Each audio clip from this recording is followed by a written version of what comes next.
A fauna brasileira tem 1.173 espécies em extinção.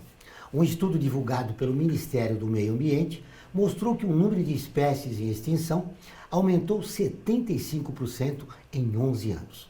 A exposição Wild Brasil, Bichos do Brasil, retrata animais da fauna brasileira, possibilitando ao público conhecer ou relembrar diferentes espécies de animais do Brasil. Recebemos no programa de hoje a autora das obras, a artista plástica Valquíria Baroni. Está no ar o Observatório do Terceiro Setor, o olhar da cidadania.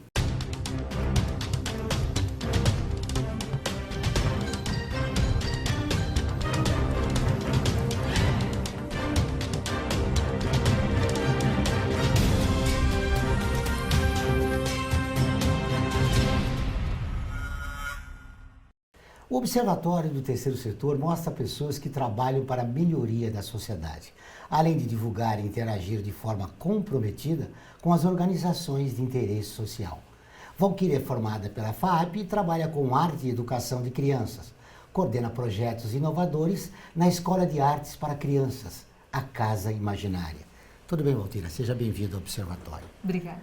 Essa história com animais já vem há muito tempo, né? Você gosta do assunto? Adoro os animais. Quando eu fui fazer artes plásticas, eu pensei em fazer veterinária, mas artes plásticas falam mais alto.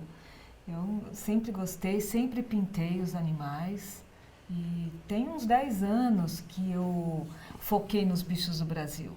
E como surgiu a ideia da exposição? A exposição surgiu porque o Centro Britânico são meus apoiadores culturalmente no muro que eu tenho pintado dentro da estação da CPTM, Cidade Universitária.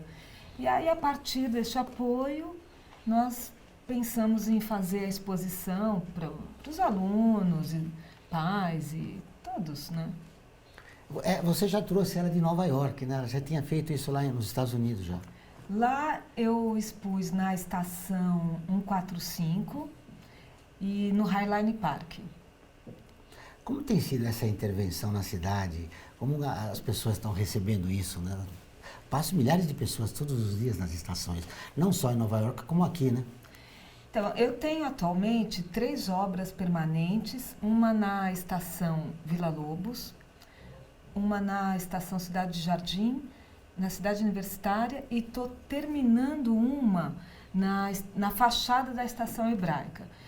Olha, as pessoas ficam super felizes. Eu fiquei bem surpresa porque as crianças param, querem fazer fotos e vão lendo, porque eu coloco o nome do bicho bem embaixo, então eles vão lendo. Ah, esse não é o macaco, é o bicho preguiça. E tem pessoas, por exemplo, na Estação Vila Lobos, quando eu estava pintando, tiveram pessoas que vieram agradecer. Olha, obrigada por deixar o meu dia mais feliz. Eu passava aqui, era um muro feio, escuro, e agora tem essas pinturas. Então é surpreendente, é pinturas de animais que estão em extinção. Isso leva a criança a conhecer animais que ela não tem contato e nem na história, né, da arte. É verdade. Eu tenho uma série de pinturas de bichos desconhecidos do Brasil. Esses bichos estão expostos no Centro Britânico com uma ficha técnica, que essa ficha técnica foi realizada por biólogos do projeto Tamanduá. Então, foi um projeto que eu desenvolvi em parceria com eles. Eles me passaram uma lista grande de bichos desconhecidos ou não tão conhecidos, e alguns dessa lista já em processo de extinção. Isso é interessante porque ajuda a criança a tomar conhecimento de um lado que ela não tem, né? E ajuda na formação dela, na preservação, por exemplo, do meio ambiente. Sem dúvida, porque essa é a razão desses animais estarem nesse processo de extinção. A falta de preservação do habitat deles, né? Estamos preparando uma nova geração para respeitar mais o meio ambiente. Como tem sido a reação dos pais? Os pais também adoram, para falar a verdade. Tenho sentido nesses muros que eu tenho feito, os adultos gostam bastante. Tem sido bem recebido pela cidade. Qual é a sua opinião em relação à extinção desses animais? Falta políticas públicas para o governo preservar o meio ambiente e a fauna? Falta cultura, falta poder público, falta interesse falta, sim. Você tem um trabalho interessante na Escola de Artes, na Casa Imaginária, mas também trabalha com crianças que frequentam o metrô, estação de trem. Qual é o público que recebe melhor esse trabalho? É que nas estações, as crianças estão de passagem. Às vezes eles querem olhar com mais calma, mas os pais estão sempre com pressa e puxam eles. Na Casa Imaginária já é um trabalho de artes plásticas, que tem história da arte, desenho, ele tem todo o tempo para estar lá desenvolvendo. Então é através da arte que eu chamo a atenção das crianças, mas na Casa Imaginária eles têm todo o tempo do mundo para produzir arte também, não só ver. Como é que surgiu essa ideia dessa intervenção em locais públicos? Essa ideia, ela surgiu com a vontade de mostrar o trabalho para o maior número de pessoas. Que dentro de uma galeria ficaria restrito ao público que vai até lá visitar. E quando você expõe um parque, todos que estão lá podem ver. Independente da classe social, econômica, cultural, eu acho que, como a intenção dessa série é chamar atenção para esses animais, ela precisa estar em outros espaços, não galeria. Todas as terças e quintas-feiras, ao vivo, às 14 horas, tem programa de rádio Observatório do Terceiro Setor, onde recebemos especialistas que, junto com os ouvintes, debatem os principais temas da atualidade e do terceiro setor. Você pode ouvir pela Rádio Trianon AM 740 ou em qualquer lugar do mundo, pela internet, do seu celular, computador ou tablet, pelo link que aparece na sua tela. Voltamos depois do intervalo.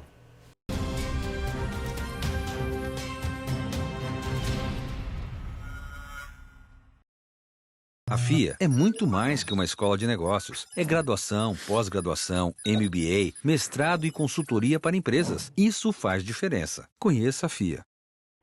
Olá, eu sou Laura Gelbert, da ONU News. Notícias das Nações Unidas e do mundo você acompanha na página e nos programas do Observatório do Terceiro Setor, parceiro da ONU News. E para acompanhar diretamente a ONU News em português, acesse nossa página e redes sociais. Até lá!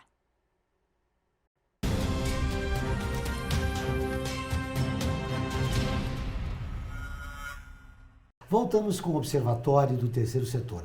E agora vamos para o quadro Você Conhece?, onde mostramos histórias de personagens que fizeram a diferença. Com apenas 17 anos, ela colhia petições para o fim da escravidão e se tornou o principal nome pela luta dos direitos das mulheres. Susan Anthony. Você conhece? Susan Anthony nasceu em 15 de fevereiro de 1820 em Adams, Massachusetts. Filha de Daniel Anthony e Lucy Rich, e tinha 7 irmãos. Sua família compartilhava uma paixão pela reforma social. Seu irmão Daniel e Merritt mudaram-se para o Kansas para apoiar o movimento anti-escravidão de lá. O pai de Susan era um abolicionista.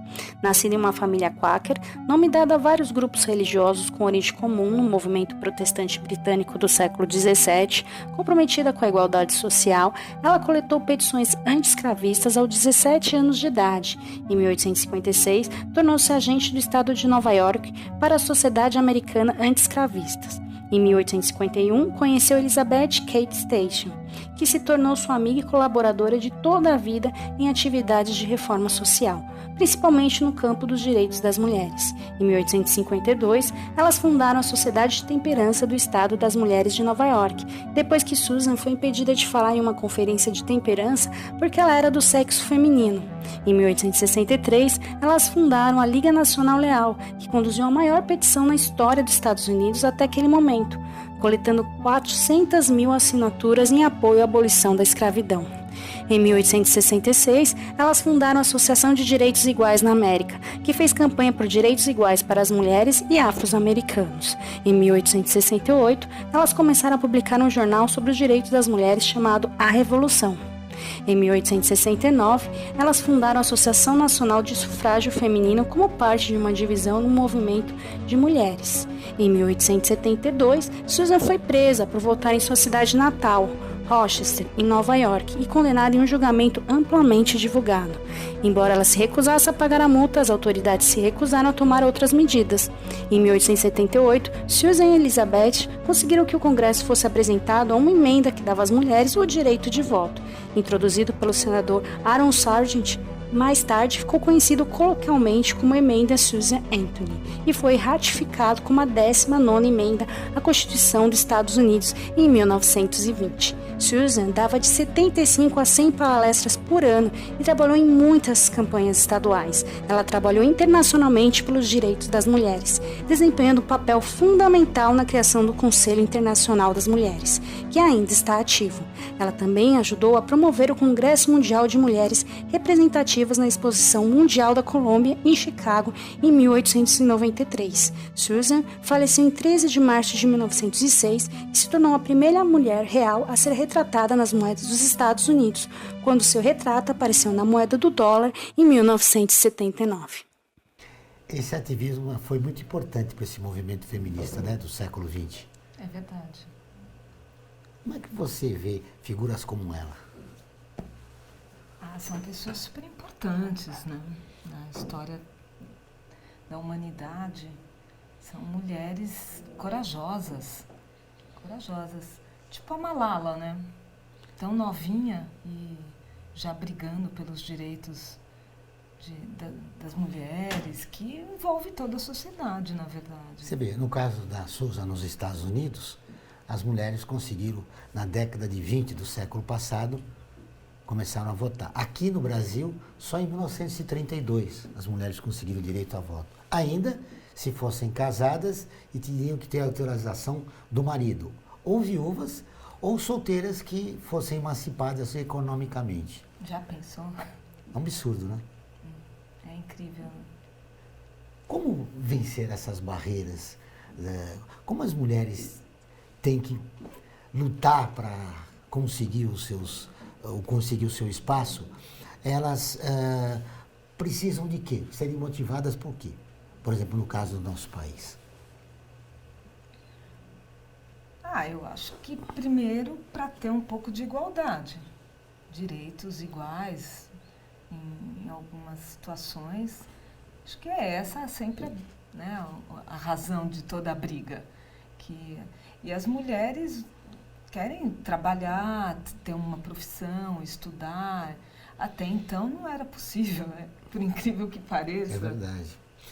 Voltando a falarmos de arte, qual a importância da arte na vida das crianças?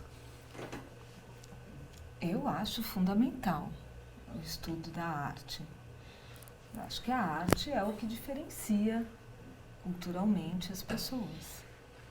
E desenvolve a criatividade, que é super importante para que as pessoas, quando adultas, consigam ter soluções diferentes para alguns problemas. É através do estudo da arte que você consegue isso. Eu trabalho lá na Casa Imaginária com história da arte, para bem pouco, não é uma aula de história da arte como dentro de uma escola, mas é importante que eles conheçam o que já foi feito nas artes. Aí, a partir do que a gente estuda, do que a gente vê em história da arte, a gente desenvolve alguma coisa na parte de plástica. Então, pintura sobre tela, grafite. Então, se a gente estuda pinturas rupestres, tem algum trabalho com sobre pedra, sobre cimento. É muito importante a arte. Na sua opinião, qual é a diferença entre a criança que teve acesso à arte e aquela que não teve? A diferença é que a criança que não tem contato nenhum com arte, ela não desenvolveu a criatividade, ela não desenhou, ela está... A criança que desenhou e que treina o desenho, ela já pega o lápis com outra coordenação, ela desenvolve o desenho dela, o raciocínio através do desenho. A criança que nem desenha, porque tem muitos, né, que nem desenham. Então tem aquele desenho mais difícil de sair, a coordenação do lápis não é boa, e fica com aquele desenho que não evolui.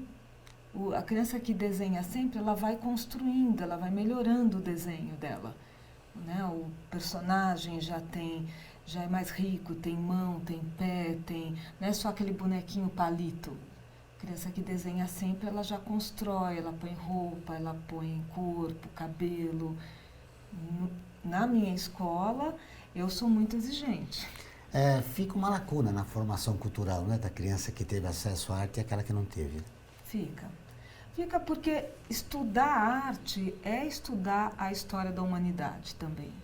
Não é só estou estudando a pintura, não é isso. Você estuda a história da humanidade através da arte.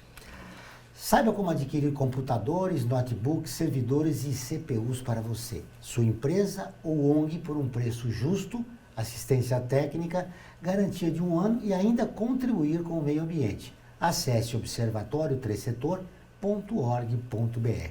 Clique no banner Remake. Vamos para um rápido intervalo e voltamos dentro de instantes.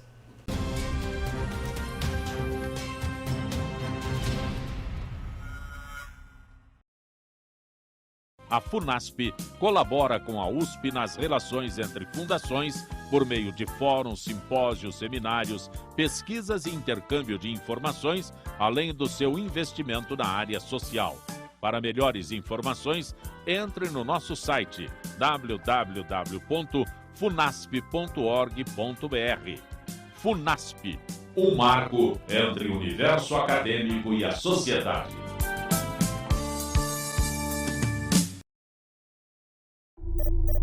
Internacionalizar a economia afeta o seu emprego? Para onde vai o Brasil? Ter opinião sem análise é só repetição, repetição, repetição, repetição, repetição, repetição, repetição, repetição, repetição. Informação é importante, análise é fundamental. Le Monde Diplomatique Brasil, independente e crítico.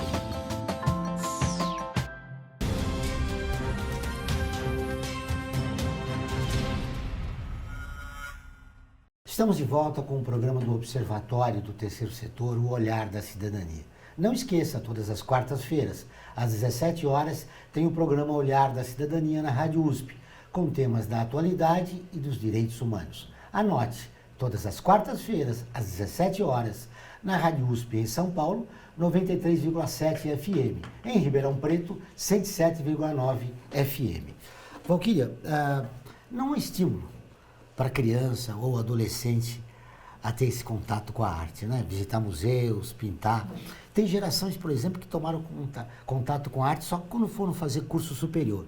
E quem não chega não tem nenhum contato. Como é que você vê esse quadro no Brasil? É uma pena. É uma pena.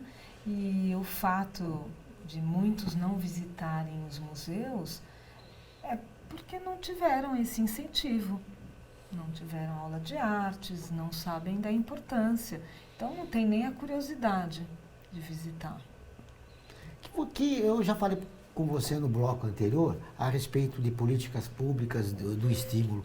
O que é necessário, que provocações são necessárias para que o público, a maioria da população, entre em contato com a arte? Acho que primeiro ter aula de artes nas escolas. É super importante. E a partir das aulas, o professor também precisa estimular a visitação em galerias, em museus. Isso acho que é o básico. É a partir daí. De certa forma, você já está fazendo isso, fazendo intervenções em lugares públicos. Essa é uma maneira também de levar a arte à população em geral. Sim. Que outras coisas seriam necessárias para a gente formar uma nova geração amante da arte? Eu acho que voltamos no assunto escola. Tem que partir desse básico. Tem que partir do básico, porque quando você tem artes na escola, você já tem essa formação e tem essa necessidade de visitar e vai exigir que tenha mais exposições. Porque se a pessoa nem sabe que existe, ela não tem noção do que é. E não tem necessidade nenhuma de consumir arte. Você teve respostas diferentes? Você fez no metrô de Nova York e fez no metrô de São Paulo. São públicos totalmente distintos. O norte-americano é mais afeito à arte do que o brasileiro? Lá a diferença é que as pessoas estão acostumadas com arte. Tem muito incentivo pela cidade, de exposições e instalações pela cidade. Então, as pessoas já olham com um olhar de admiração e estão sempre abertas para isso. E os turistas também vão para lá para isso mesmo, para visitar museus, pessoas que não visitam os museus aqui, mas vão para fora e visitam fora, faz parte do turismo, né? E aqui eu fiquei muito contente com a recepção também. E é surpreendente, as pessoas gostam, elas querem, sabe? Esses muros que eu tenho na CPTM, as pessoas gostam, param para elogiar, vão falar com a chefe da estação, que foi uma ótima iniciativa de ter pedido para pintar. Eu acho que faz falta em São Paulo. Você teve algum incentivo para fazer isso? Eu tive algumas empresas que apoiaram culturalmente. Então, o Centro Britânico me apoia culturalmente no muro da cidade universitária. No Vila Lobos, eu tenho a Ecofit, que apoiou. E no muro da Cidade Jardim, eu tenho a Casa da Terra e a Cristal Pizzaria. São os meus apoiadores. E qual a reação do povo, do povo em geral, sobretudo das crianças, né, dessa tua intervenção? Nenhum estímulo do governo, nada? A CPTM me deu um muro, me deu esse espaço para pintar. Mas eu não tenho outros apoios. O que você percebeu, depois que você criou aquilo, a reação da população? Isso deveria ser, amigos, artistas como você, deveriam ser estimulados a fazer? Você pretende ampliar esse teu trabalho? Que estágio está agora a tua intervenção na cidade em relação a esse trabalho? Na CPTM, a minha ideia é pintar um trem. Depois da estação, eu gostaria de pintar um trem inteiro. E nessa linha de estações e grandes públicos, eu gostaria de pintar alguma obra no aeroporto. Que aí sim ia levar os bichos do Brasil para quem realmente está transitando, pessoas de outros lugares do mundo. Então, eu gostaria de pintar nos aeroportos. Artistas brasileiros são mais reconhecidos no Brasil, aliás, no exterior, do que no Brasil. Como é que você vê isso? Alguns sim, né? Pois é, eu acredito que fora as pessoas têm mais cultura de arte e por essa razão dão mais valor, reconhecem que o trabalho é bom. E, às vezes, depois do artista ser reconhecido fora, é que ele vem para o Brasil, né? Tudo é uma questão cultural mesmo. Infelizmente, falta incentivo na escola e tudo. Nós vivemos um clima de ódio, né, de confronto aqui no Brasil. Como o olhar de um artista, como você vê esse momento que o Brasil passa? Muito chato. Acho muito chato, porque já faz um tempão que está tudo parado e nas artes é mais parado ainda. Porque se é um país que não tem esse incentivo, não tem esse olhar para a arte, que é visto como supérfluo, se as pessoas estão em crise financeira, é a última coisa que alguém vai investir em arte. É muito chato, muito desanimador às vezes. Porque eu tenho muitos projetos, tenho vontade de fazer muitas coisas, mas infelizmente precisa de dinheiro para fazer, né? E sem incentivo, sem apoio, não dá para fazer nada. Voltando à sua exposição, os dias que ela vai acontecer. Ela está acontecendo no Centro Britânico, Pompeia, Unidade Pompeia, e ela abriu dia 15 de setembro e vai até final de outubro. Muito bem. Obrigado pela sua entrevista, foi um prazer conhecê-la. Obrigada a vocês. O programa do Observatório do Terceiro Setor dessa semana fica por aqui. Mas para continuar nos acompanhando, acesse o nosso portal observatório3setor.org.br. Lembrando que o Observatório é acessado em 173 países e atinge mais de 2,5 milhões de pessoas todos os meses. Voltaremos na próxima semana com o Observatório do Terceiro Setor, o olhar da cidadania. Até o próximo programa.